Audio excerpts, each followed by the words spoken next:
Everyone likes to think that they could come up with the best possible plot points on Game of Thrones. While some may have delusions of grandeur in this regard, you might be surprised by the brilliant ideas your fellow fans come up with. And when you consider how off the final season of the show really was, you might wish we had gotten to see some of these fan theories play out instead of watching whatever it was we got to see. So let's get our hopes up and dive into some of these brilliant and clever theories to help wash the awful series finale taste from our mouths.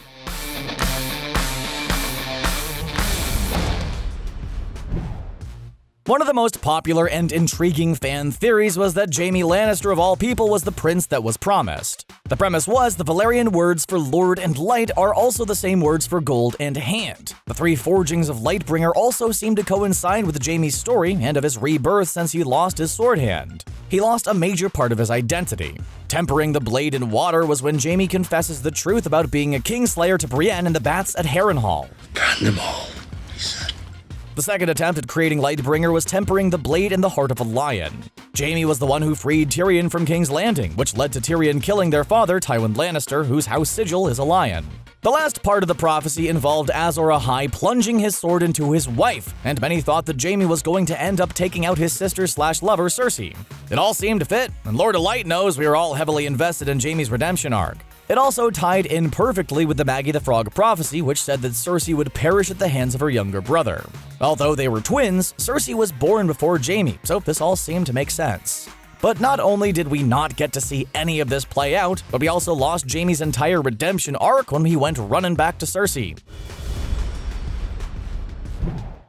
As Mira Reed pointed out, a lot of people sacrificed everything in order to keep Bran safe. I almost died for you. Yeah, they didn't really get the best deal in exchange for their lives. We've seen Bran experience visions of various points in Westeros history, and at first it seemed like he was just a casual observer, but there was a moment when he was at the Tower of Joy when it seemed like Ned Stark heard his son. Father! So it seemed like there was definitely something going on, and that people from the past were indeed able to hear messages from the future to some extent. Some wondered how far this went, and if it could explain some of the less pleasant parts of Westeros history, namely what happened with Aras Targaryen. He went pretty crazy and tried to ignite the city before being taken down by Jaime Lannister. Is it possible that Bran had tried to warn Aras to burn them all, but he was talking about the White Walkers and not the innocent people of King's Landing? What if the Mad King went mad because Bran tried to change the past using his powers? Well, it turns out that Ares was almost certainly crazy, all on his own. Burn them all! And that it was hereditary considering how his daughter accomplished his dream of razing King's Landing to the ground. Most people who read the books were pretty disappointed by the way Euron Greyjoy was portrayed in the show. In the books, he's cunning, shrewd, and absolutely ruthless. In the show, he comes across as a Westerosi Jack Sparrow. He attempts to ally himself with Cersei in order to become king, but before they can consummate their union, we find out Cersei's already pregnant. Everyone pretty much immediately assumed the baby was Jaime's, and Cersei herself said as much. Who you say is the father? You. But then she let Jaime leave for almost certain doom fighting against the White Walkers. Many fans began to wonder if she was even pregnant in the first place, or if the baby could actually be Euron's. Maybe the two of them had connected sooner than we realized, and that was why Cersei was willing to let Jaime walk away. After all, she had been established as an absolute narcissist who only cared about herself and only cared about her children, and that she saw them as extensions of herself. Oh yeah, except that Cersei's pregnancy ultimately served 0 point. It certainly wasn't Euron's, and it wasn't even confirmed she wasn't just making the whole thing up.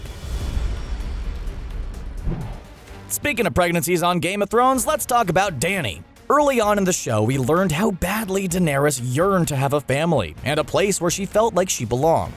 She lost her child and husband in a horrific way and was told she could never have any more children.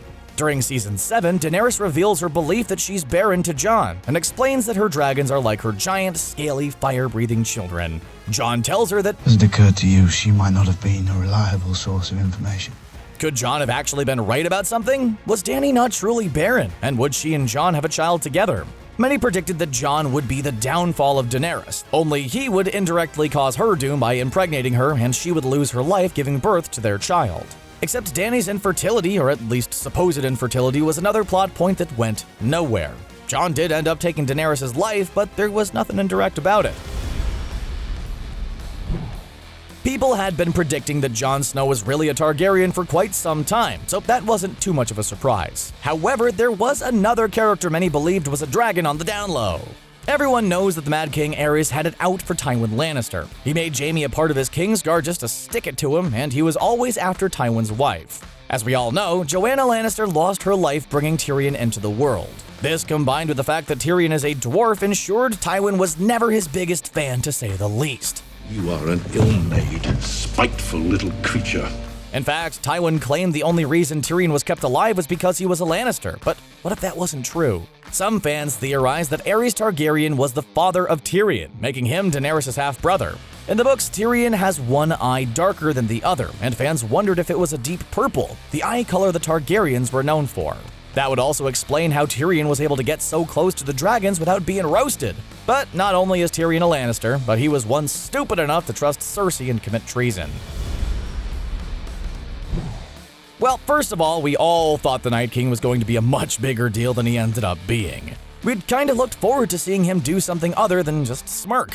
One thing the vast majority of people saw coming was that putting all of the women and children in the Winterfell crypts was a pretty terrible idea. You know, the Night King's ability to reanimate corpses. Predictably, this complete lack of foresight had dire consequences, but many fans were expecting a whole lot more. In the books, Catelyn Stark is reanimated and goes by the name Lady Stoneheart. We were disappointed it wasn't incorporated into the show, but believed the crypt could provide some interesting family reunions. Ned Stark, Robb Stark, Catelyn Stark, and more could have come back in some way, shape, or form, at least for a cameo. We knew we wouldn't get full-on Lady Stoneheart, but we were hoping for something. Sadly, the most surprising thing to happen in this regard was that all of the characters apparently just forgot about the Night King's main power when planning this battle. People in Westeros like to make fun of Varys for being a eunuch, but underestimating him is a mistake few survived. The dude's pulled a lot of impressive strings, and it's only his benevolence which has prevented him from being a nearly unstoppable villain. He's always done his best for the good of the realm, but some wonder if he really stands with humankind. Or if he's actually a merman. Merman. Some people theorize that the reason he wears those long, flowing robes is to hide all of his scales. It would also explain how he managed to swim to and from marines so dang fast. Now, is this a great theory? No, it's not. But frankly, it's better than what we got. We learned that Varys is not only a mer-person, but he's not a strong swimmer.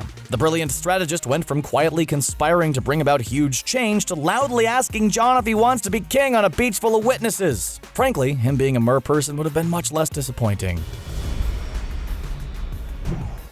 We all know Arya Stark was ultimately the one who took down the Night King, which made sense considering her massive amount of training in the art of lethal stealth. But Arya also learned a much creepier lesson, and that's how to wear human faces as masks. Many people thought the next person she would impersonate would be Jaime Lannister. He's someone who is allowed to come and go freely in King's Landing, and has access to Cersei, who was the last name remaining on Arya's list. Arya wearing Jaime's face and taking down Cersei would have been an awesome act of vengeance, and it would have been even more painful for Cersei.